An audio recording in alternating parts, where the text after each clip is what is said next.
Bonjour à tous. Une enquête ouverte pour tentative d'assassinat par le parquet de Lons-le-Saunier après les faits survenus dimanche dernier.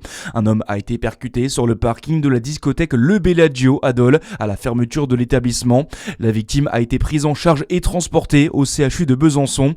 Un suspect était en garde à vue quelques heures après le drame. Le nombre de demandeurs d'emploi en légère hausse au troisième trimestre en Saône-et-Loire.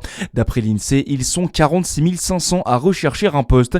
À l'échelle régionale, on compte désormais 109 260 personnes inscrites à France Travail dans la catégorie A, qui regroupe toutes celles qui n'ont aucune activité. C'est une très belle réussite. L'établissement français du sang se satisfait de l'opération Tout Dijon donne organisée en octobre dernier. Plus de 3300 personnes ont donné leur sang lors des différentes collectes, une centaine de plus que l'an dernier. Une dernière collecte de sang aura lieu vendredi au château du Clos de Vougeot entre 9h et 13h.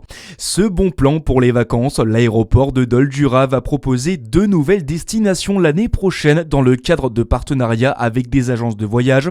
On retrouve notamment la Laponie, Chypre, Malte, l'Albanie ou encore l'Écosse.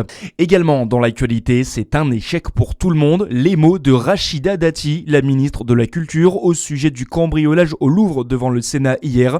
Elle a parlé des différentes responsabilités qui ont rendu le vol possible. Un constat clair pour Rachida Dati. Il n'y a pas eu de défaillance interne sur les dispositifs de sécurité, c'est une réalité. Mais je le redis, si ce vol spectaculaire a eu lieu, c'est donc un échec. C'est un échec pour tout le monde, c'est un échec pour le musée du Louvre. Des failles sécuritaires ont bien existé et donc il faudra y remédier.